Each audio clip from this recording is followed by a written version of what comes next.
to do so.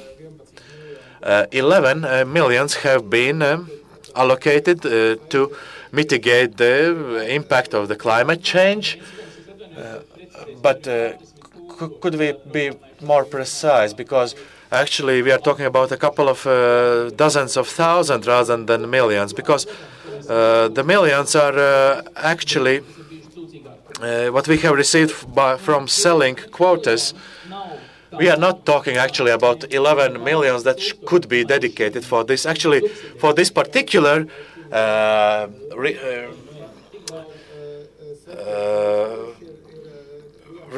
aim, we have only a couple of thousand of lats, and each project should not exceed 7,000 lats. This is the limit, but total amount allocated is 11 millions, and the tenders will be launched in some 2 months. Oh, I'm quite surprised simply to hear from you that 11 million have been allocated. Oh, then it's my mistake. Please excuse me. Yes, actually, you probably confused the costs of each separate project with the total amounts allocated. So, if I install a green gadget on my house, my project should not exceed 7,000. So, what are the actual costs of such gadgets? The most low-cost project could be. Oh no!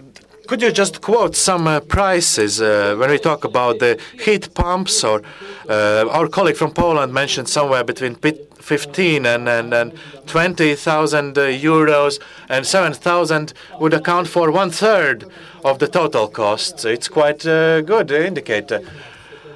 We will not cover more than 50% of the total cost, so we will never exceed this limit of 7,000 that can be reimbursed.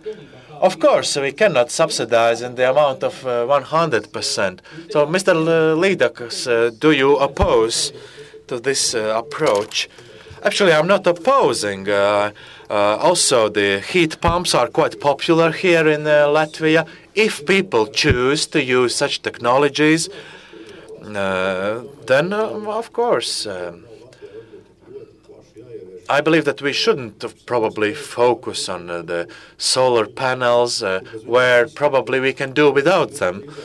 Probably I'm more concerned about the excise tax that is applied to the gas, or actually the failure to apply it to gas. Thus, because this could be one of the tools to promote the use of renewable resources. But do you actually support the idea to promote the renewable energy? Of course, but we also have to attract proper financing. Here, actually, some 10% of all those present said that actually they would be happy to see that the government supports the households to switch to the renewable energy. It seems that even among the green people, they are quite skeptical about the involvement of government. Should we subsidize the green industry simply for it to be green,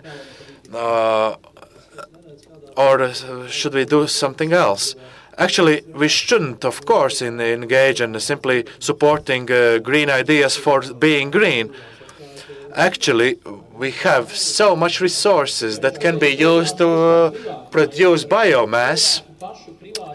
But actually, should we support the initiatives of private individuals by subsidizing them? Can I just come up with my idea?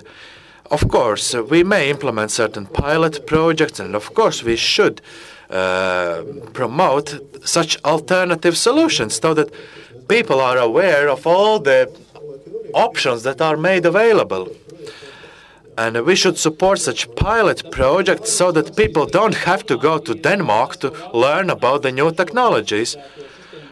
Probably we should also learn from the Germany, where, especially in Bavaria,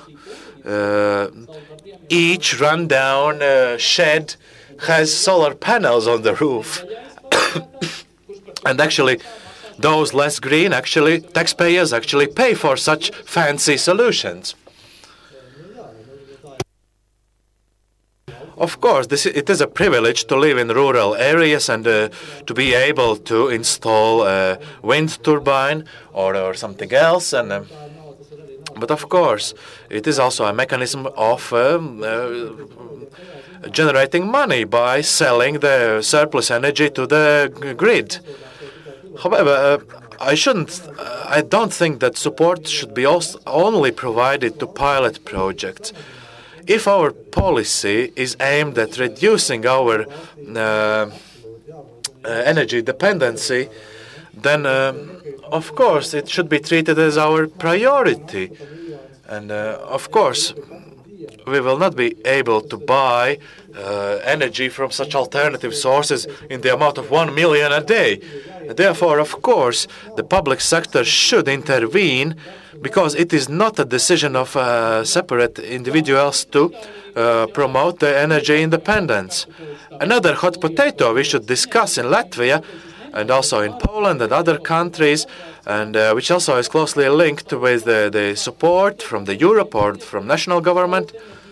In other words, we should provide the opportunity for people to sell the surplus energy they generate through application of such new technologies to the grid, because nowadays it is prohibited by law. Should we provide for people with such opportunities?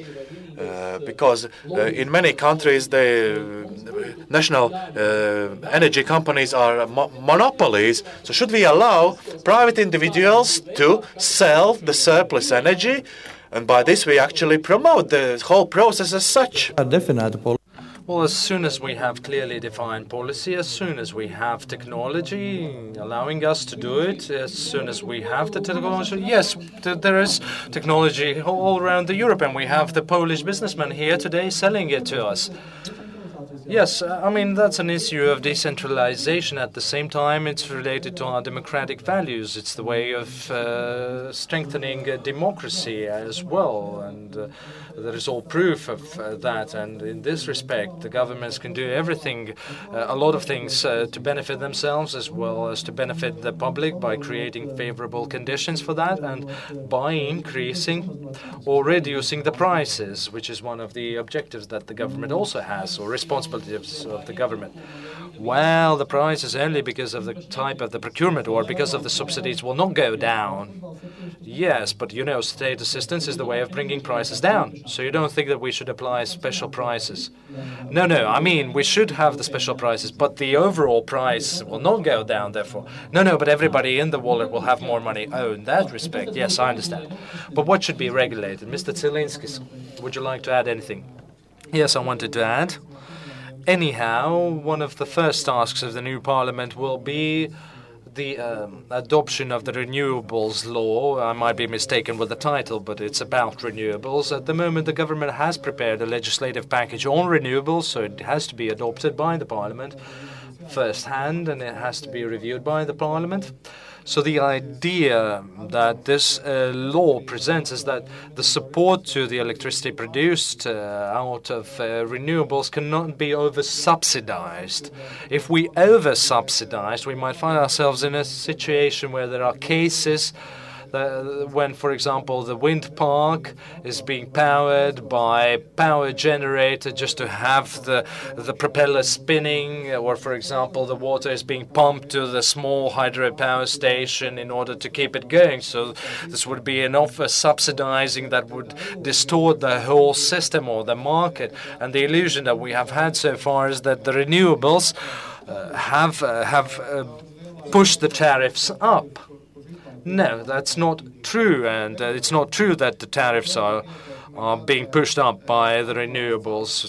Tariffs are already not transparent. We can't really understand how they are being generated.